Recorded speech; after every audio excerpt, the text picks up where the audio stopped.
Hi, my name is Holly Martinez, and this is my audience. The famous stand-up comedian Dave Attell once said, "When you're young, you think your dad is Superman. Then you grow up and you realize he's just a regular guy who wears a cape." Well, at the age of 19, and in the stage of growing up, I still think my dad is Superman, just disguised as a regular guy. And like Superman, I'm convinced my father is invincible. Now, while that may sound cliche, I thought I would share a couple humorous stories about my dad that proves my point. Growing up, whenever he would give us advice, he would always say, "I would never steer you in the wrong direction." Well, one day, my older sister steered her bike in the wrong direction and flew down our steep driveway directly into the side of our house. Luckily, she didn't get hurt or even feel the impact, because my dad ran in front of her and let her mow him down with the bike just to make sure she was safe, not showing any signs of pain as a result. A few years before that, we were living at our old house in New Mexico that had these beautiful copper mid-century appliances that my mom absolutely fell in love with.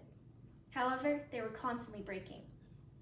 One day, one of the burners on the oven went out, and my mom was going to call an electrician to save her unique appliance. But of course, my dad was going to try and fix it himself. He stuck his hand in the oven to move around some wiring and instantly got electrocuted. But the oven worked as a result. Every time that burner would falter after that, my dad would fix it the same way, by letting himself get electrocuted. Now, while those may sound like stupid instances of getting hurt, they were all in sacrifice for the well-being of others, and my father is far from stupid. He actually graduated from high school at the age of 16 and went on to study hydraulic engineering at the University of New Mexico. However, at the age of 17, he made another sacrifice and joined the US Navy as a medic. Being the independent man he is, my dad was looking for a way out of his home state. He was sick of the atmosphere and wished to see the world, all while gaining life experience. So the Navy was the perfect option. While there, he thrived in the stressful environment that the military harbors and grew even wiser, and has countless hilarious stories as a result that I wish I could share today. Even though he was raised in a big family and has always been exposed to a role of leadership, in the Navy and years to come, he's been the epitome of a role model and leader. My dad has been a business manager for many years, longer than I've been alive, and the relationship that he holds with his employees is truly special. Some of my fondest memories of my father is when he would take us to work with him. I would watch and try to learn from him, so one day I could be as influential as he is. I actually had the privilege of interviewing him about his job for a personal selection assignment last semester, and the lessons I learned about teamwork are unmatchable. Specifically, what struck out to me was when I asked him what the most important aspects of being a leader were to him, he stated accountability and community.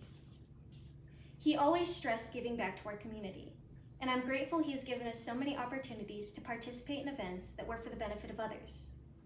Every year, my siblings and I looked forward to volunteering at the fundraising events he would put on for our local United Way chapter, and always looked up to the support that he was supplying to the less fortunate. Well, that was a lot said. Not only is my father the most supportive, wise, handiest, stoic, and funniest man I think everyone would have the pleasure of meeting, he is dedicated to his community, his employees, his independence, and of course, his family. In late 2019, my grandfather passed away and my dad gave the eulogy at his funeral. The one thing he mentioned was that his dad always told him to take care of his family. And today I can say that my dad does that and so much more. He is the man that everybody leans on for support in hardship because, like I said, he is invincible. Dad, if I can become half the person you are, I would deem my life a success.